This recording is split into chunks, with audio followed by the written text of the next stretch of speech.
नमस्कार, आप देख रहे हैं इंडिया हेड और मैं हूं आपके साथ राघवेंद्र। उत्तर प्रदेश में यूपी की 9 विधानसभा सीटों पर उपचुनाव की तैयारियां तेज हो गई हैं।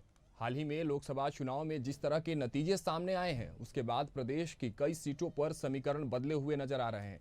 समाजवादी पार्टी और कांग्रेस का गठबंधन पहले के मुकाबले कई सीटों पर मजबूत हुआ है, तो वहीं 2022 से कई सीटों पर बीजेपी कमजोर हुई है।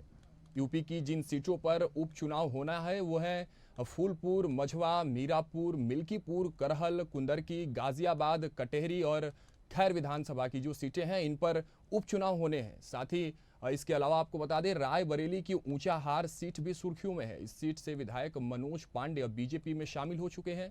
उन्होंने भी इस्तीफा दे दिया है, लेकिन इस सीट को अभी तक खाली घोषित नहीं किया गया है।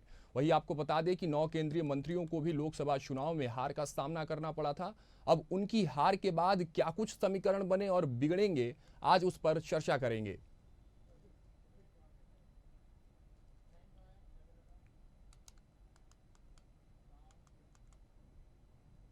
इस सीट से बीजेपी के विधायक प्रवीण पटेल विधायक थे। ये फूलपुर सीट की हम बात कर रहे हैं, जो 2024 के लोकसभा में सांसद चुने गए हैं। प्रवीण पटेल जीते, लेकिन उनकी विधानसभा में वो कमजोर नजर आए। यहां पर वो 18,000 वोटों से पीछे रहे, जबकि 2022 के चुनाव वो करीब 3,000 वोटों से जीते थे। मझवा विधानसभा सीट की बात करें, ये सीट मिर्जापुर लोकसभा में आती है। एनडीए की सहयोगी और अपना दल की नेता अनुप्रिया पटेल ने लोकसभा का सीट यहां से जीता। मझवा विधानसभा से अनुप्रिया को करीब 2,000से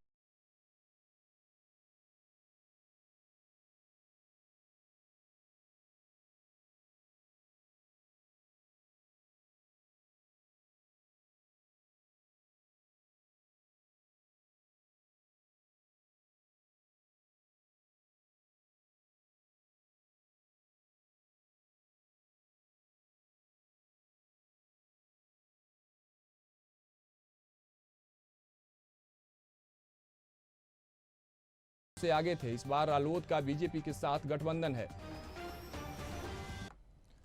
तो कुल मिला जुलाकर आज जो विषय है, जो चर्चा का विषय है, वो है उपचुनाव जो उत्तर प्रदेश में होने हैं 9 सीटों पर। क्या कुछ उसके समीकरण होने वाले हैं, क्या कुछ जनता के मिजाज हैं उन सीटों पर, और किसका समीकरण कितना मजबूत नजर आता है, इस पर खास बातचीत के लिए हमारे साथ स्टूडियो में मौजूद हैं चैनल हेड अकील सिद्दीकी जी और इसके साथ ही कंचन कुमारी, राजनीतिक विश्लेषक, हमारे साथ जुड़ी रहेंगे। सर, बहुत बहुत स्वागत है आपका आज के इस खास चर्चा पर। सर, बात करते हैं उत्तर प्रदेश के उपचुनावों की, और उपचुनाव में भी वो 10 सीटें, 9 सीटें, और खासकर एक 10वां सीट जो है कानपुर की सीसामऊ का जो सीट है, जहां से सपा विधायक इरफान सोलंकी थे, उनको कोर्ट ने 7 साल की सजा दे दी है। तो 9 सीटों के बाद इस 10 सीट पर भी कहीं ना कहीं उपचुनाव होने हैं। क्या समीकरण नजर आ रहा है सर इस उपचुनाव का? देखिए, उत्तर प्रदेश में एक कहावत है कि अगर दिल्ली जीतना है तो उत्तर प्रदेश जीतो, और उत्तर प्रदेश जीतना है तो पहले पूर्वांचल जीतो। जो नतीजे लोकसभा चुनाव में आए हैं उसमें बीजेपी को पूरा कॉन्फिडेंस था, पूरी उम्मीद थी कि हम उत्तर प्रदेश में सबसे अधिक सीटें निकालेंगे। लेकिन वो उम्मीद पे पानी फिरा और सीटें बहुत नीचे आई। जिनकी उम्मीद नहीं थी कि समाजवादी पार्टी इतना अच्छा प्रदर्शन करेगी, ये किसी को उम्मीद नहीं थी, बीजेपी को खासकर नहीं थी।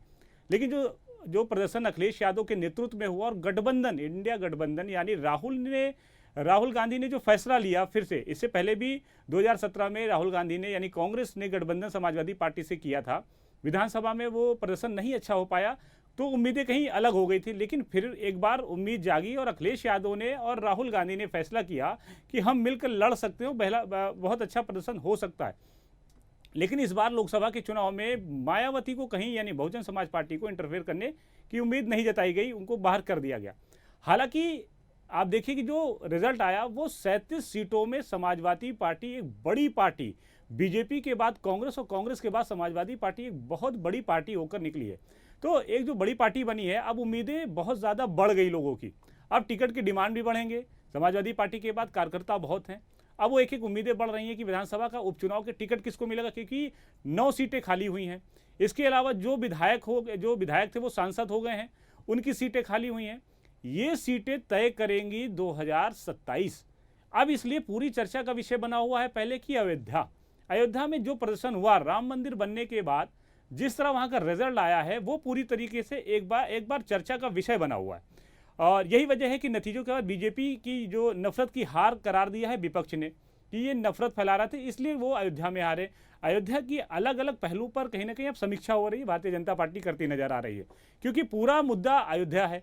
अयोध्या में अगर इस बार उपचुनाव में अगर बीजेपी हार जाती है तो खामियाजा 2027 में भुगतना पड़ेगा। बिल्कुल। बीजेपी ये नहीं चाहती है, और बीजेपी के बड़े नेता लोग, संगठन के लोग अब इसमें लग गए हैं कि कैसे इसकी समीक्षा की जाए।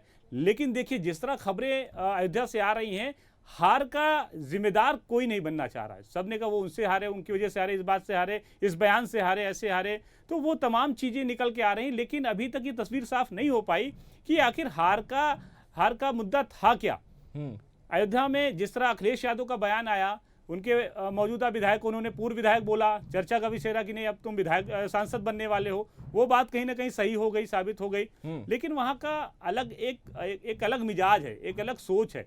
लेकिन कई वीडियो वायरल हो रहे हैं जिसमें घरों को जो तोड़ा गया, उसमें सौड़ीकरण को लेकर, अयोध्या के जो विकास को लेकर जो काम हुई, सरकार ने जो विकास कार्य करा, ऐसा नहीं कि विकास कार्य नहीं किया, अयोध्या बदल गई, पूरा कायाकल्प को बदला। लेकिन कहीं होता है कि अगर 95% काम अच्छे होते तो 5% खराब हो जाते हैं। किन्हीं कारणों उसका भी नतीजा, उसका भी वजह बड़ी वजह हो सकती है कि वो बड़ी वजह बन गई, जिनके घर टूटे या उनको पूरा मुआवजा नहीं दिया गया है। ये चर्चा का विषय बना हुआ है। तस्वीर क्या साफ होगी वो उपचुनाव भी साफ कर सकती है। लेकिन उपचुनाव में अगर कहीं बीजेपी की सीटें उपचुनाव में भी कम आ गई तो 2027 मुश्किल हो सकता है। देखिए अखिल जी, बिल्कुल जिस तरह से आप कह रहे थे, जिस तरह से लोकसभा का चुनाव इंडिया गठबंधन ने लड़ा, एक साथ मिलकर लड़ा, क्या उपचुनाव के जो अभी चुनाव होने वाले हैं उन पर भी क्या जब सीट का बंटवारा होगा तो क्या उसमें भी कुछ फॉर्मुलेशन होंगे? क्या कुछ कांग्रेस और सपा को लेकर उनके पास कोई फॉर्मूला है क्या कि कैसे सीटों का बंटवारा होगा उपचुनाव में? या जब जो सीटें पहले से निर्धारित थी, जिसपे सपा लड़ी थी या जहां से कांग्रेस लड़ी थी या जहां से उसके अन्य दल लड़े थे, क्या वहां से लड़ेंगे या फॉर्मुलेशन होगा कुछ सीट के बंटवारे का? बिल्कुल होगा, चेंज होगा, क्योंकि इस बार अखिलेश यादव का जो क्लेवर वो बदला है। चाहे वो लोकसभा चुनाव का हो, चाहे उपचुनाव का होगा, और चाहे 2027 का होगा, पैटर्न बदला है। भले वो कुछ नाराज लोग रहे हैं, उनको मनाने में भी कामयाब अखिलेश यादव रहे हैं, खुद उनके चाचा को। लेकिन जो बागी विधायक रहे हैं, जो चुनाव में कहीं ना कहीं वोटिंग के दौरान वो छोड़कर, समाजवादी पार्टी छोड़कर बीजेपी का साथ दिए, बीजेपी के जो पाले में चले गए, लेकिन वो विधानसभा खाली होगी, उस पर अखिलेश यादव कहीं ना कहीं सख्त नजर आ रहे हैं। अब कहीं ऐसा ना हो कि उपचुनाव से पहले जो समाजवादी पार्टी ने जिनको बाहर किया है, बीजेपी ने जिनको लिया, उनसे कोई फायदा नहीं हुआ है, ये चर्चा का विषय है। अब बीजेपी उनका क्या करेगी? अगर उनको बाहर करती है, उपचुनाव से पहले करती है, उपचुनाव के बाद करती है, क्या समाजवादी पार्टी उसको लेगी? नहीं लेगी। ये पहले अखिलेश यादव ने साफ कर दिया है। तो वो अब कहां जाएंगे, किसके लिए फायदेमंद बनेंगे या किसके लिए नुकसानदायक बनेंगे, वो भी अलग अलग पार्टी समीक्षा करेगी। लेकिन कहीं ना कहीं सभी के बीच में कांग्रेस ने अच्छा प्रदर्शन किया है। जो 2019 में जो उनका रिजल्ट रहा है, जो से अगर वोटिंग का परसेंटेज देखा जाए तो 6% रही है। लेकिन 2000 उसके बाद में जो लोकसभा चुनाव हुआ, उसमें कहीं ना कहीं 9.46% रही है। लेकिन इस बार देखिए पूरी तरीके से बदल गया। एक सीट कहीं थी रायबरेली की, लेकिन इस बार जो नतीजा आया वो 6% बढ़ गई और 6 सीटें कांग्रेस के खेमे में चली गई। लेकिन समाजवादी पार्टी का जो गठबंधन हुआ कांग्रेस का, लेकिन वहां भी समाजवादी पार्टी को जो फायदा मिला, उसमें भी कहीं ना कहीं कांग्रेस का वोट का फायदा मिला परसेंटेज का। तो अब इस बार कांग्रेस भी उम्मीद जताई है यूपी से कि हम अच्छा प्रदर्शन विधानसभा में कर सकते हैं। तो अब 2027 की जो लड़ाई है उसमें कांग्रेस और समाजवादी पार्टी अगर मिलकर लड़ेगी, लेकिन मुझे लगता है जो सीटों का बंटवारा होगा उसमें फिर भी राहुल गांधी कहीं ना कहीं डाउन रहेंगे। जो अखिलेश यादव बोलेंगे वो इसलिए करेंगे कि अच्छा प्रदर्शन, 37 सीटें निकली, प्रदर्शन अच्छा है सपा का, इसलिए कहीं ना कहीं सीटें उनकी ज्यादा नजर आएंगी इस बार। ये तो जाहिर सी बात है कि लोकसभा चुनाव में जिस तरह से सपा और इंडिया गठबंधन ने प्रदर्शन किया, जिस तरह से अखिल जी लगातार बता रहे हैं, तो समीकरण इस बार तो कुछ ना कुछ बदला नजर आएगा। लेकिन इस पर और तमाम बातचीत के लिए हमारी और एक खास मेहमान हमारे साथ जुड़ी हुई है, कंचन कुमारी जी, राजनीतिक विश्लेषक। कंचन जी, आपसे हम जानना चाहेंगे कि जिस तरह से सपा का जो ये परफॉर्मेंस रहा इस बार लोकसभा चुनाव में, कितना असरदार होगा इस बार के उपचुनाव में, कितना असर देखने को मिलेगा इस लोकसभा चुनाव का? नहीं, देखिए अभी जो ये मेरी आवाज इको हो रही है, तो बोलने में डिस्टर्ब हो रहा है मुझे। हेलो जी। हाँ, मैं ये कह रही हूँ कि देखिए अब की बार जो चुनाव हुआ ना, मेन बात क्या है कि 10 साल जो है बिना विपक्ष के देश जो है अपने मुद्दों से ही खुद लड़ाई करती रही सत्ता पक्ष से। और इस बार जो है क्या हुआ ना कि जनता जो मुद्दों की लड़ाई, झूठ की राजनीति जो 10 साल से चल रही थी, उससे लड़ते लड़ते जनता विपक्ष को ढूंढ रही थी। एक मजबूत विपक्ष देश को चाहिए था, जो इस बार जनता ने ढूंढ करके निकाला है कि और सपा जो है बहुत ही अच्छा उनका यहाँ प्रदर्शन रहा, लेकिन उसमें कहीं ना कहीं हमें ऐसा लगता है कि राहुल गांधी का बहुत बड़ा हाथ रहा, क्योंकि जो सपा को भी वोट गई है वो हमें ऐसा लगता है कि वो कांग्रेस की वजह से ही सपा को वोट गई है उत्तर प्रदेश में।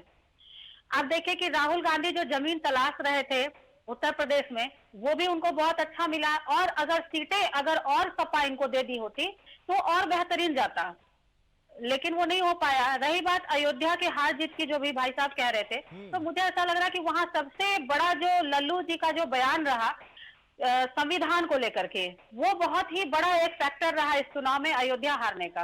और अयोध्या ही क्यों, चित्रकूट भी हारे हैं, और चित्रकूट छोड़िए आप बनारस भी देख लीजिए कि वो हारते हारते मतलब कैसे जीत गए।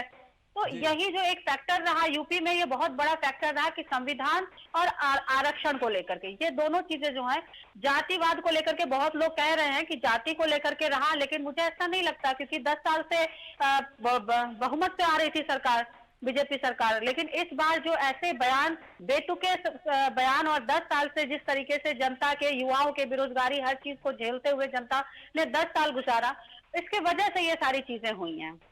प्रियंका जी देखिए, अभी भी जो उपचुनाव होने हैं 10 सीटों पर, कहीं ना कहीं उसमें भी अगर पहले की नतीजों को जब हम देखते हैं तो 5 सीटों पर सपा कहीं ना कहीं भारी नजर आती है, 3 सीट पर भारतीय जनता पार्टी है, 2 सीट जहां वो जो बढ़ता है एक निषाद पार्टी और एक आरएलडी में बढ़ जाता है। तो ये जो 5 सीटें अभी जो हैं सपा के हाथ में, उपचुनाव के बाद ये 5 से 7, 8 या 9 होंगे, या भारतीय जनता पार्टी कहीं ना कहीं इसमें अपनी बढ़ोतरी लेकर सामने आएगी? प्रियंका जी नहीं, देखिए मैं एक बात आपको बता दूं कि अभी जो बहुत ही ज्वलंत मुद्दा देश में चल रहा है, ये नीट का पेपर और फिर यूजीसी नेट का पेपर, ये सारी चीजों को देखते हुए, और भी यूपी में बहुत सारी ऐसी चीजें हो रही हैं जो नागवार गुजर रही है जनता को। अगर यही रवैया रहा तो लोकसभा चुनाव में बहुत ही खराब प्रदर्शन जाएगा बीजेपी का, और अभी उपचुनाव का तो मुझे लग रहा है कि सपा ही फिर निकालेगी यहाँ से, क्योंकि अभी जो लोगों के मकान टूट रहे हैं, या वजह चाहे जो भी हो, लेकिन अगर जनता परेशान है तो उस चीज को ये लोग दूर नहीं कर पा रहे हैं, नकारात्मकता नहीं दूर कर पा रहे हैं कि क्यों है। और उससे भी बड़ा फैक्टर जो बीजेपी के अंदर का कलह जो चल रहा है कि योगी जी को हटाने की बात चल रही है, उस चीज को भी ये लोग दूर नहीं कर पा रहे हैं। और यूपी की जनता जो वो योगी जी को बहुत अच्छे से प्यार करती है, बहुत मानती है, अगर इस तरीके का सिचुएशन रहा तो वहां भी प्रॉब्लम हो जाती है। तो और मायावती जी का जो है एक वोट काटने का, उनका सिर्फ एक पार्टी का उनके ऊपर ठप्पा लग गया। वो अगर जैसे कि चुनाव का वो करती तो जो सपा कम सीटें आई हैं, जो सीटें बची हैं, वो भी सीटें उनके चली जाती, सपा के पास चली जाती हैं। चलिए प्रियंका जी, आप हमारे साथ बने रहिएगा इस चर्चा में, और भी सवालों को लेकर हम आपके पास पहुंचेंगे इस उपचुनाव में क्या कुछ होना है। लेकिन अखिल जी देखिए, जिस तरह से प्रियंका जी बता रही थी कि तमाम मुद्दे हैं उत्तर प्रदेश में जिन्हें लेकर कहीं ना कहीं भारतीय जनता पार्टी लोगों को समझा नहीं पा रही है, तो ये कौन से मुद्दे हैं और कहां बैकफुट पे चली जा रही है भारतीय जनता पार्टी? भाई तमाम काम हुए, राम मंदिर के नाम पर जिस तरह से भारतीय जनता पार्टी लगातार प्रचार प्रसार कर रही थी, उसके बावजूद अयोध्या हार गई। कौन से मुद्दे हैं, वो कौन से लोग हैं जिनको समझा नहीं पा रही है भारतीय जनता पार्टी? कहाँ कमी रह जा रही है? देखिए, कुछ चीजें होती है आपस की किल है, ये कहीं ना कहीं भारतीय जनता पार्टी को नीचे ले गई है। चुनाव से पहले या चुनाव के दौरान जिस तरह उत्तर प्रदेश सूबे के जो मुख्यमंत्री हैं, उन्हें लेकर जिस तरह बयानबाजी लोगों ने करना शुरू किया था, उसका भी खामियाजा जनता ने उनको दिखाया है। क्योंकि मुख्यमंत्री योगी आदित्यनाथ की जो फैन फॉलोअर्स है ना, वो बहुत ज्यादा है, वो उनके अंदर कहीं ना कहीं नाराजगी हुई है। अभी जैसे कंचन जी बता रही थी कि बीजेपी जो है वो मोदी की सीट हारती हारती कहीं ना कहीं जीती है, बनारस की। अब बनारस की बात करिए, बनारस ये कहा जाता है ना कि उत्तर प्रदेश की दिल क्या है, पूर्वांचल। बिल्कुल, पूर्वांचल में सीटें निकालना बहुत मुश्किल होती है। बीजेपी का जो खामियाजा वो है, जौनपुर देख लीजिए आप, अफजाल अंसारी वहां से जीत गए, बिल्कुल जौनपुर से सीट जीती गई, समाजवादी ने जीता, मछली गांव से जीता। तो आसपास के जो क्षेत्र हैं, जो मंडल में आते हैं, वो सीटें बीजेपी ने गंवा दी। अब आइए बनारस की सीटों में जब मुख्यमंत्री योगी आदित्यनाथ ने वहां पे डेरा डाला है, मैंने वहां कवर किया, वहां जब डेरा डाला है, उन्होंने अपने लोगों को बुलाया है, मीटिंग की है, चीजें की, यहाँ की सीट चाहिए, वरना पूरे हिंदुस्तान में थूतू हो जाएगी, दिक्कत हो जाएगी, प्रधानमंत्री की सीट। तब जाके वो सीटें जीत पाई है। आप उठा के देखिए वोट परसेंटेज, जब वहां काउंटिंग हो रही थी तो उस काउंटिंग में किस तरह नीचे आ रही, 2-3 राउंड में बीजेपी हार गई थी। अजय राय ऊपर भागे जा रहे हैं। अजय राय अभी भी खुलेआम वो चुनौती दे रहे हैं कि अब चुनाव करा के दिखा दीजिए। तो ये कहीं ना कहीं कांग्रेस को भी और समाजवादी पार्टी को इसलिए कॉन्फिडेंस हो गया कि जिस तरह वहां के बनारस में जो मकानें तोड़ी गई, सॉरी मैं माफी चाहूंगा, अयोध्या में जिस तरह गरीबों के मकान गए, उसमें क्या हो सकता है अधिकारियों की लापरवाही रही हो, उस अधिकारियों ने पूरा मुआवजा न दिया हो, सही तस्वीर लाके मुख्यमंत्री के सामने न रखा हो, प्रधानमंत्री के सामने न रखा हो, वो कहीं ना कहीं गड़बड़ झाला हुआ, इसलिए नुकसान हुआ। अब देखिए लखनऊ में अकबर नगर में जिस तरह इब्राहिम नगर में तोड़फोड़ हो रही है, तो वो कहीं ना कहीं वोट परसेंट है ना। अब उस वोट परसेंट का फायदा किसको मिले? उसमें कुछ हो सकता है कि भारतीय जनता पार्टी का वोट हो, बहुजन समाज पार्टी का रहा हो, कांग्रेस का रहा हो, सपा का रहा हो, लेकिन जब किसी का नुकसान होता है तो वो फायदा विपक्ष को मिलता है। तो विपक्ष कहीं ना कहीं इस बार पूरी तरीके से एक रोड मैप बना के चली और वो तस्वीर जान रही थी कि हम कैसे जीत सकते हैं, कैसे सीटें निकाल सकते हैं। उसी पर अखिलेश यादव ने काम किया। अखिलेश यादव ने जो काम किया है इस बार, वो जो पहले ये चर्चा रहती थी कि वहां जय जय जय जय अखिलेश, ये जवानी है कुर्बान, अखिलेश भैया तेरे नाम, तो वो चीजें इस बार नहीं दिखी। अखिलेश यादव को ये पता था कि अगर हम उसी में फंसे रह जाएंगे तो हम कहीं ना कहीं सरकार में नहीं आ पाएंगे, तो उस चीजों को उन्होंने साइड किया। जो कार्यकर्ता काम कर रहा था, जिसके चेहरे पे वोट मिल सकता है, जिससे सीटें निकल सकती हैं, कई बार उन्होंने बदलाव किया। मेरे प्रेस कॉन्फ्रेंस के दौरान मैंने खुद सवाल किया था कि अभी भारतीय जनता पार्टी के सांसद बृजभूषण सिंह का टिकट क्या आप देंगे, उनसे क्या आपकी मुलाकात हुई है? तो उन्होंने बोला आप कहिए तो मैं टिकट दे दूं। उनको ये पता है कि सीट हमारी कहां कहां निकलेगी, कौन बीजेपी से नाराज है, तो वो वेट करते रहे आखिरी समय तक। जब उनके बेटे का टिकट फाइनल हो गया, उन्होंने किया तो वहां पे चेहरा दे दिया, लेकिन वहां भी जो बृजभूषण सिंह से और समाजवादी पार्टी से जो वहां लड़ाई हुई है उनके बेटे से और इनकी, वो कहीं वोट जो फीसदी वो कम थी, यानी कहीं ना कहीं हार जीत का मार्जिन बहुत कम रहा है। आप उठा के रिजल्ट देख लीजिए, जिस तरह सीटें जो तस्वीर सामने आई है उसका फायदा आगे उपचुनाव में समाजवादी पार्टी उठा सकती है, लेकिन अगर विपक्ष समीक्षा करेगा, एक एक पहलू पे करेगा, जो कमियां रही उसको पूरा करेगी, दूर करेगी, तो कहीं ना कहीं उसका फायदा हो सकता है। दोनों पार्टी ये समझ रही है अगर उपचुनाव को हमने नहीं जीता तो 2027 मुश्किल हो जाएगा। नाराजगी किससे थी? नरेंद्र मोदी से उत्तर प्रदेश में या योगी आदित्यनाथ के कार्यों से? देखिए योगी आदित्यनाथ का कार्यभार अलग है, वहां लड़ाई अगर होगी तो वहां के लोगों से होगी। डिप्टी सीएम को लेकर चर्चा का विषय बना रहा, बीच में तो सीधे सीधे मामला है, चर्चा का विषय बना रहा कि मुख्यमंत्री योगी आदित्यनाथ को चुनाव के बाद हटा दिया जाएगा, दूसरे तस्वीर सामने आएगी, दूसरा चेहरा सामने आएगा, डिप्टी सीएम केशव प्रसाद मौर्य को बनाया जा सकता है। तो इसलिए कहीं ना कहीं वो नुकसान जो पश्चिमी 1 2 3 चरण निकले उसका नुकसान हुआ, लेकिन कहीं ना कहीं चीजों को डैमेज कंट्रोल बीजेपी समझ गई और उसको करती नजर आई, इसलिए पूर्वांचल में थोड़ा बहुत सीट उनको मिली।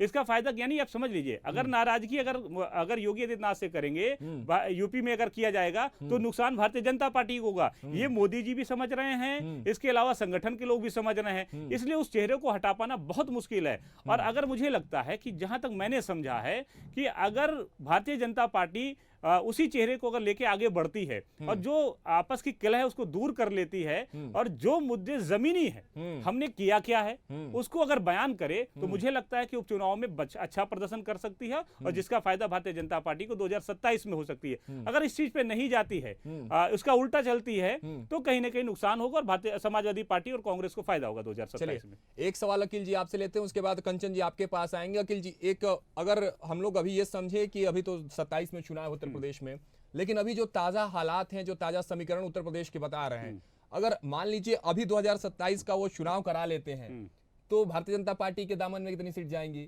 सपा कितनी सीटें ले आ पाएगा, सरकार किसकी बनती नजर आ रही है अभी के ताजा हालात पर? देखिए, अगर अभी चुनाव हो जाएगा तो जो रेडर लोकसभा की जो तस्वीर है ना, आप उससे डबल कर लीजिए, विपक्ष को मजबूत होती हुई आएगी। इसलिए कह रहा हूं कि आप देखिए स्मृति ईरानी केंद्रीय मंत्री रहते हुए जो सीट उन्होंने पाई थी, उनकी बयानबाजी केवल टारगेट राहुल गांधी रहे हैं। उनका मुद्दा ही नहीं था कि मैंने काम क्या किया है, इसलिए वहां की जनता समझ गई केवल यहाँ बयानबाजी हो रहा है और स्मृति ईरानी को बाहर कर दिया। कहां जीता? राहुल गांधी थोड़ी वहां लड़ रहे थे, प्रियंका गांधी थोड़ी लड़ रही थी, वहां उनके एक पीआरओ लड़ रहे थे जो है शर्मा।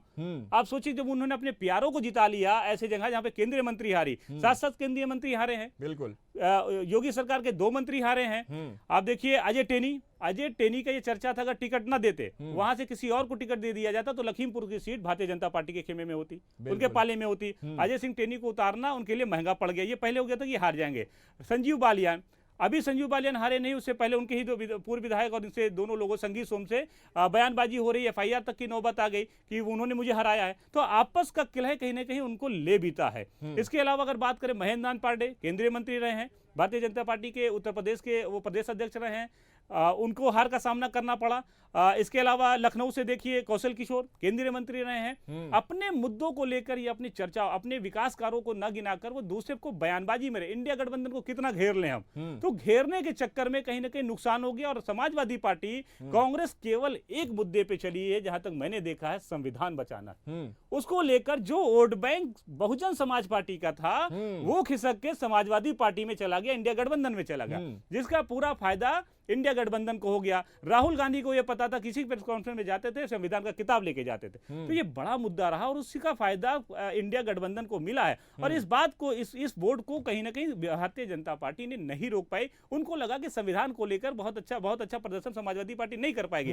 लेकिन फैजाबाद में जिस तरह मौजूदा सांसद ने बयान दे दिया कि हमें कहीं ना कहीं इतनी ज्यादा सीटें लानी है कि हम संविधान बदल सकें, इसको लेकर चर्चा का विषय हो गया और ये बड़ा मुद्दा हुआ। इसका खामियाजा अयोध्या में हारना पड़ गया भारतीय जनता पार्टी को। मुझे लगता है अगर ये बयान मौजूदा सांसद लल्लू नहीं देते तो वहां की सीट निकल जाती है और इसका फायदा विपक्ष को मिला। जो वोट बैंक खिसकना था वो आप देखिए, समाजवादी पार्टी से जो विधायक, मौजूदा विधायक, वो कई बार मंत्री रह चुके हैं, अवधेश प्रसाद का जो वोट बैंक है वो पिछड़ी जात से आता है। उसका पूरा खामी जो भारतीय जनता पार्टी में चला भी गया था वो वापस लौट के समाजवादी पार्टी में आ गया। और जो घर टूटे, जो मुआवजे नहीं, मैं फिर कह रहा हूं, कहीं ना कहीं कमी जो रही है वहां के प्रशासनिक अधिकारियों का रही, जो सही डाटा मुख्यमंत्री के पास नहीं पेश कर पाई, उसका खामियाजा भुगतना वाली, वो आज पूरे देश में चर्चा का विषय बना हुआ है। चलिए, कारण कोई भी हो, चुनाव तो जिस तरह से लोकसभा चुनाव के जो नतीजे आए वो कहीं ना कहीं इंडिया गठबंधन और उत्तर प्रदेश में जब खास करके बात करते हैं तो समाजवादी पार्टी के दामन में वो साफ तरह से दिखाई देती है। इस पर तमाम चर्चा के लिए और तमाम बातचीत के लिए हमारे साथ नीरज राय जी जुड़े हुए हैं, राजनीतिक विश्लेषक है। स्वागत है नीरज जी। और आपसे पहला सवाल यही कि 2014 का लोकसभा चुनाव, 2019 का लोकसभा चुनाव, लगातार हमने देखे किस तरह से परफॉर्मेंसेज रहे हैं तमाम पार्टियों की। सपा जहां 80 में से 5 सीटें लेकर आई थी, इस बार जिस तरह से इमर्ज किया उसने 37 सीटों के साथ, लेकिन अब बारी लोकसभा की नहीं बल्कि विधानसभा के उपचुनावों के हैं। क्या कुछ माहौल लग रहा है, फिजाओं में किस तरह की खुशबू है, क्या कुछ बातचीत है उपचुनाव को लेकर उत्तर प्रदेश है? जी सबसे बड़ा जो इसमें फैक्टर हुआ है, सबसे बड़ा फैक्टर, अगर आपने जब 2014 की चर्चा किया है तो वो देश का पहला चुनाव था, जब वो पूरे आजादी के बाद से पहला चुनाव था कि जाति, धर्म, मजहब, संप्रदाय से हटकर चुनाव हुआ था। और वो 70% जो युवा उस समय देश में हुए थे और 84 के बाद से पहली बार पूर्ण बहुमत की सरकार आई थी, वो एक अलग माहौल था। लेकिन जब 2019 आता है, भारतीय जनता पार्टी संभावनाओं में ही चल रही थी और संभावनाएं दिखाकर मतलब फिर 19 में आए और आपने देखा था कि पुलवामा के शहीदों के नाम पे वोट मांगना पड़ा और आजादी के बाद पहली बार हमारे देश की सेना को भी आपत्ति दर्ज करानी पड़ी कि हमारे नाम पे वोट न मांगा जाए। भारतीय जनता पार्टी फिर सत्ता में आई। शमशान से लेकर कब्रिस्तान तक का विपक्ष ने नारा दे दिया था, कुछ विपक्ष ने गलतियां करी थी। लेकिन जब 2024 का चुनाव आता है तो यह चुनाव संभावनाओं का नहीं रह गया था, तुलनात्मक हो गया था चुनाव। और भारतीय जनता पार्टी विपक्ष की गलतियों से और उसके मजबूती से नहीं जीती है, हारी है। ये अपने द्वारा बार बार हुई गलतियों से ही ये हारी है। उसकी मुख्य वजह ये रहा है कि विपक्ष को सिरे से नकार दे रहे थे। और खास तौर से उत्तर प्रदेश की अगर आप बात करते हैं तो बेशक बढ़िया प्रदर्शन हुआ है, लेकिन इसमें कहीं ना कहीं कमी ये रह गई है कि कांग्रेस को अगर 25 से 30 सीट मिल गए होते तो देश की जनता और प्रदेश की जनता भी जानती है कि भाजपा और कांग्रेस ही राष्ट्र की राजनीति के लिए सक्षम है। तो जो डिमोरलाइज जनता हो चुकी थी वह इस बार भी 2-4-6% एक्टिव हुई है। और पिछली बार 19 में और 24 की तुलना अगर आप करते हैं तो वो 3 धड़ों में वोट बंटा था उस समय। जो समाजवादी पार्टी को बीजेपी ने विगत 7 सालों में सिर्फ यादवों की पार्टी घोषित कर दिया था और गैर यादव ओबीसी जो मतदाता थे वो कहीं ना कहीं भारतीय जनता पार्टी की तरफ चले गए थे। और जो नाखुश होते थे बहुजन समाज पार्टी के वर्ग कार्यकर्ता, वो अभी चले गए थे बीजेपी पे, अखिलेश के पास नहीं रहे। लेकिन कांग्रेस की इस बार आने से स्थिति ये हुई है कि वो कार्यकर्ता जो है सीधे सीधे इंडिया गठबंधन को वोट किए। दूसरा जो है भारतीय जनता पार्टी के अरुण गोविल हो या लल्लू सिंह हो, संविधान खतरे में है बोले तो भारतीय जनता पार्टी 400 पार का नारा अधूरा छोड़ दिया था। किस लिए चाहिए 400 पार? तो मतलब संविधान की जहां तक बात करी जाती है, नीरज, आप सीधे तौर पे ये कहना चाह रहे हैं कि कहीं ना कहीं भारतीय जनता पार्टी अपने बयानों से कहीं ना कहीं उसे ये आत्मविश्वास हो गया था, हाई कॉन्फिडेंस नजर आ रही थी, और उसी के बाद जो उन्होंने बयानबाजी की वो कहीं ना कहीं गलती के रूप में तब्दील हुई, और क्या यही कारण बनी, यही आप कह रहे थे नीरज? जी जी जी जी। देखिए, आपके पास पहुंचेंगे और तमाम जानकारी और लेंगे। इस चर्चा पर आप बने रहिएगा, हमारे साथ बने रहिएगा। देखिए, अखिल जी से लगातार बातचीत हो रही थी हमारी, कंचन जी भी जुड़ी हुई हैं। अखिल जी, जब आप बात कर रहे थे लगातार केंद्रीय मंत्री के बारे में, केंद्रीय मंत्रियों के बारे में, तो देखिए देश की सबसे बड़ी पार्टी जो भारतीय जनता पार्टी थी 2014 के बाद, जिस तरह से वो देश में आए, जिस तरह से उसने सत्ता संभाला, 2024 का चुनाव कहीं ना कहीं सबकी नजर थी। भारतीय जनता पार्टी खुद कह रही थी अब की बार 400 पार, लेकिन उस 400 पार में जब सवाल उनके केंद्रीय मंत्रियों के सीट पर जब खड़ी हो गई, जब वो अपनी सीट नहीं निकाल पाए, चाहे वो चंदौली से महेंद्र नाथ पांडे हो, चाहे स्मृति ईरानी हो, चाहे आरा से आर के सिंह हो, सवाल इस पर खड़ा होता है और इसकी जवाब पार्टी कैसे दे रही है? क्या कारण था इन केंद्रीय मंत्रियों के हार के पीछे? ओवर कॉन्फिडेंस, बयानबाजी, केवल इंडिया गठबंधन को घेरना। अगर ये चीजें छोड़ के भारतीय जनता पार्टी के केंद्रीय मंत्री अगर उन अपने विकास कार्यों को गिनाते कि हमने ये दावे कर रहे हैं कि हमने ये काम कराए हैं, रोजगार को लेकर कोई काम बड़ा हुआ नहीं, उसको लेकर चर्चा का विषय बना रहा, संविधान को लेकर जिस तरह विपक्ष ने मुद्दा उठाया उसकी सफाई नहीं दी गई। इनके ही पार्टी के कई ऐसे सांसदों ने जो बयान दिया उसका चर्चा का विषय उत्तर प्रदेश में बना। लल्लू सिंह ने जिस तरह अयोध्या में बयान दिया है उसके बाद कितने लोगों ने सफाई दी? उठा के देखिए, कोई नहीं दिया, साइलेंट हो गए। उसका पूरा मुद्दा उठाकर कांग्रेस ने पूरी तरीके से राहुल गांधी ने, अखिलेश यादव ने उसको मुद्दा बना दिया। मायावती का जो वोट बैंक था बहुजन समाज पार्टी का, वो खिसक कर कहीं ना कहीं भारतीय जनता पार्टी में गया था 2019 में, बिल्कुल वो खिसक के कहीं ना कहीं फिर सीधे आ गया समाजवादी पार्टी के पास और इंडिया गठबंधन में आ गया। तो इसका फायदा देखिए, 6 सीट कांग्रेस निकाल ले गई। कांग्रेस को बड़ी उम्मीद है उत्तर प्रदेश से। समाजवादी पार्टी तीसरी बड़ी पार्टी देश में है जो लोकसभा की 37 सीटें उसने निकाल लिया इंडिया गठबंधन से। संजीव बालियान, आप बात करिए मुजफ्फरनगर की, मुजफ्फरनगर में सीट हारना आपस की कलह रही है।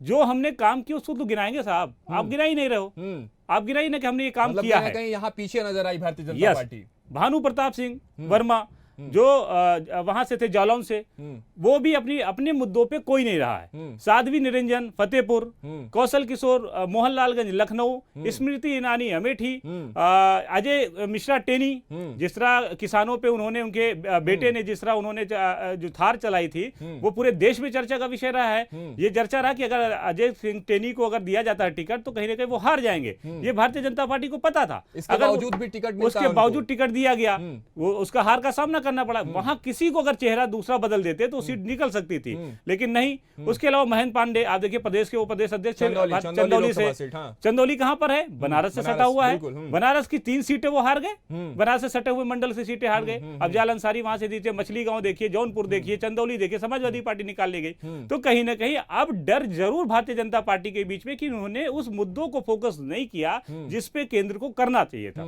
केवल विपक्ष को कैसे घेरे? वो चाचा के नहीं हुए, वो भतीजा के नहीं हुए, राहुल गांधी पप्पू हैं। पप्पू, आप बताइए मुझे, इतनी सीट निकलने के बाद आप कोई क्यों नहीं चर्चा का विषय बना? पप्पू क्यों नहीं कह रहा है ही नहीं। उन्होंने फोकस किया कन्याकुमारी से, कश्मीर से लेकर कन्याकुमारी तक, जिस तरह वो वीडियो वायरल हो रहे थे, जिस तरह वो काम कर रहे थे, उसका लाभ ये पता था। भारतीय जनता पार्टी के मेरे कई नेताओं से बात होती थी, कई मंत्रियों से बात हुई, उन्होंने साफ कहा था कि पप्पू शब्द अब खत्म हो गया। जिस तरह राहुल गांधी ये भारत जोड़ो यात्रा निकाले हैं उसका लाभ कहीं ना कहीं उनको मिलेगा, भारतीय जनता पार्टी का नुकसान हो रहा है। लेकिन इस बात जब वो मंत्री विधायक चर्चा का विषय कर रहे हैं, बात कर रहे हैं, तो भारतीय जनता पार्टी ने उस बात को क्यों नहीं समझी? उस पर काम करना चाहिए, उस पर नहीं कर पाए काम। इसका खामियाजा उत्तर प्रदेश में भुगतना पड़ा। भारतीय जनता पार्टी को बहुत उम्मीद थी कि उत्तर प्रदेश से हमारी लगभग 70 सीटें आ जाएंगे। अगर मान लिया 5 मौजूदा है तो 5 और बढ़ जाएगी, लेकिन 70 हम पाएंगे। पूरा उल्टा हो गया। 37 सीट भारतीय समाजवादी पार्टी निकाल ले गई, 6 सीटें कांग्रेस निकाल लेके जा रही है, तो वो बैकफुट पे आ गए। यही वजह है कहीं ना कहीं 2 लोगों से जो इंडिया गठबंधन हुआ, जो एनडी गठबंधन हुआ था, उसमें उनको कहीं ना कहीं जी हुजूरी करनी पड़ी।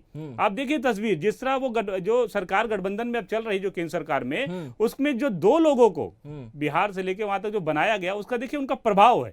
और यही 2 जो चेहरे थे वो उन्होंने इंडिया गठबंधन बनाया था, वो उधर चले गए। उनको लगता था कि ये दोनों युवा लड़के कुछ कर नहीं पाएंगे, इसलिए वो सीनियरिटी में हो रही थी, कहीं ना कहीं सीनियर और जूनियर का जो फर्क था उसके वजह से कहीं ना कहीं वो बाहर हो गए थे। लेकिन इन दोनों लड़कों ने कहीं ना कहीं अच्छा बेहतर प्रदर्शन करके इतिहास रच दिया।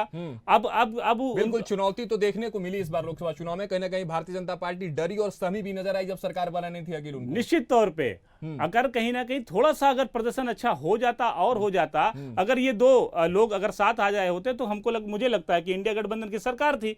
आप देखिए जिस तरह पहले जो चर्चा का विषय हुआ चुनाव के बाद जो नतीजों पे हो रहा था वो कहीं ना कहीं पूरा उल्टा था। लेकिन जब काउंटिंग हुई है, समाजवादी पार्टी और कांग्रेस ने घोषणा कर दी थी कि कोई भी मतगणना स्थल से हटेगा नहीं लास्ट तक। और लास्ट तक रहने का फायदा क्या मिला कि हर सीटों पे 50,000, 60,000, 40,000, 30,000 से लोग हारे भारतीय जनता पार्टी के लोग हैं। लेकिन कहीं ना कहीं मैं फिर कहूंगा, अब जो सीटें केंद्रीय मंत्रियों से खाली हुआ है, समाजवादी पार्टी के मौजूदा सांसद जो विधायक खाली करके सांसद हो गए हैं, उस उपचुनाव में अगर भारतीय जनता पार्टी एक एक मुद्दों पर फोकस नहीं करती है, डैमेज कंट्रोल नहीं करती है, आपस के मतभेद को खत्म नहीं करती है, तो वो चुनाव हारेगी और समाजवादी पार्टी को फायदा हो जाएगा। अगर इसको दूर कर लेती है तो कहीं ना कहीं नतीजा अलग होगा और यही नतीजा 2027 तय करेगा। देखिए अभी नीरज जी ने साफ कहा रहा था, उनका कहना भी यही है कि मुद्दों पर काम भारतीय जनता पार्टी ने नहीं किया, अगर करती तो तस्वीर अलग होती और उम्मीद बीजेपी को ज्यादातर उत्तर प्रदेश से थी। मुख्यमंत्री एक ऐसे चेहरे हैं योगी आदित्यनाथ जो स्टार प्रचारक रहे, पूरे देश में आपने उनसे प्रचार कराया, कौन सी सीटें उनकी हारी थी? बहुत से कम सीटें हारी, लेकिन उत्तर प्रदेश में जिस तरह उनको लेकर ब्रीफिंग की जा रही थी। लेकिन अभी अकेले अच्छा वो ब्रीफिंग कारण बना, लेकिन आप जिस तरह से अभी कह रहे थे कि योगी आदित्यनाथ का एक अलग अपना जलवा है, एक अपना अलग रुतबा है, लोगों के बीच उनकी अपनी एक लोकप्रियता है, फिर वो फैक्टर काम नहीं किया। अयोध्या में राम फैक्टर काम नहीं किया। इस बार कहा जा रहा था कि मोदी के चेहरे पर ही लोग चुनाव लड़ रहे, केंद्रीय मंत्री हार गए, इसका फायदा उठा लेगी इंडिया गठबंधन और सपा। देखिए मुख्यमंत्री योगी आदित्यनाथ के जो लोकप्रिय इसलिए भी है उत्तर प्रदेश में कि जो उनका मैसेज जो पास कर रहे थे, मैं साफ फिर बोल रहा हूं कि उनको ये कहा जा रहा था कि मुख्यमंत्री इस चुनाव के बाद हटा दिए जाएंगे, दूसरे लोग बनेंगे, वो लॉबिंग कर दी जा रही थी। वो ऐसा नहीं था कि एक बंद कमरे में हो रही थी, प्रदेश भर में हो रही थी, उसकी खबर उनको भी थी। तो उनके जो कार्यकर्ता थे वो कहीं कहीं मायूस थे।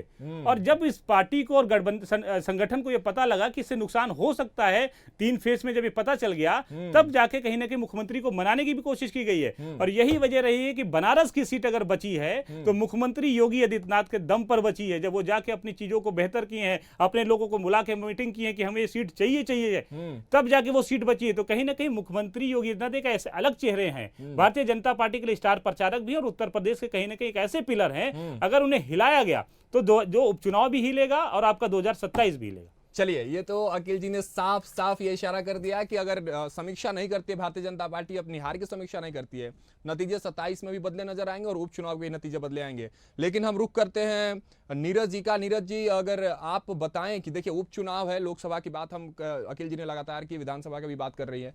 उपचुनाव के जो ये 10 सीट हैं, जो 10 विधानसभा सीट है, आपके हिसाब से, चूंकि आप राजनीतिक विश्लेषक हैं, आपके पास वो समझ वो परख है, आपकी समझ से या आपके अंदर से क्या आवाज आ रही है कि इन 10 सीटों में से इस बार उपचुनाव में किसको कितनी सीटें मिल रही हैं? जी, होता क्या है कि आवाज नहीं आ रही है और वैसे भी जो भी विश्लेषण और सर्वे होता है तुक्का होता है और तुक्का पे आधारित होता है हकीकत। यहाँ पर जो वर्तमान हालात और स्थितियां चल रही हैं, भारतीय जनता पार्टी बुरी तरह से पिछड़ते हुए नजर आ रही है, क्योंकि जब लोकसभा का जो इलेक्शन हुआ 162 सीटों पे भाजपा हारी है।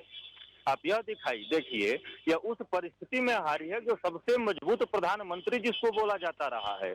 अभी बोला गया है कि जो उत्तर प्रदेश के अंदर जो सीट निकल के आई है ये योगी जी की देन है, लेकिन जब एक मजबूर प्रधानमंत्री एनडीए की सरकार में चल रहा है तो भारत के सबसे मजबूर प्रधानमंत्री भी बनेंगे। और जो आने वाला जो उपचुनाव की तो बात छोड़िए, आने वाले जो अन्य प्रदेशों के चुनाव है, भारतीय जनता पार्टी बुरी तरह से पिछड़ती जा रही है। रीजन है उसका पिछड़ने का।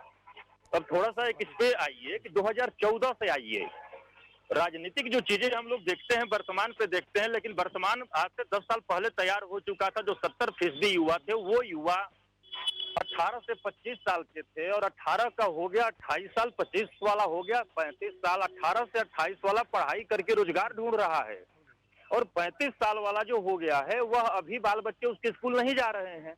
आज जो इनके सीटों के हालात बिगड़े हैं, जो देश में 2.5 करोड़ नया मतदाता आए हैं, वही मतदाता वोटिंग इनका गड़बड़ किए हैं, यह फैक्ट है। इसी भी जानकार से आप इस पे जानकारी निकाल लीजिए। तो जो 10 उपचुनाव होने हैं, भाजपा यहाँ पे पिछड़ रही है, अब बढ़िया से पिछड़ रही है।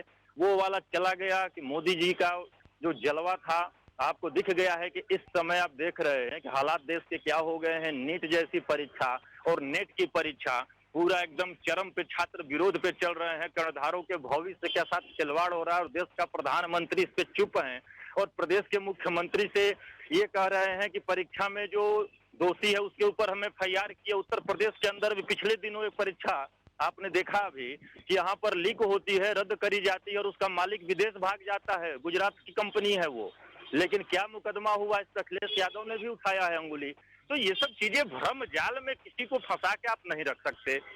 और राजनीति है, राजनीति एक दिन में नहीं तैयार होती है, वर्तमान से ही भविष्य जाता है और भविष्य जो होता है 10 साल पहले से तैयार है। युवा ही इनके लिए भस्मासुर की स्थिति पैदा कर दिए हैं।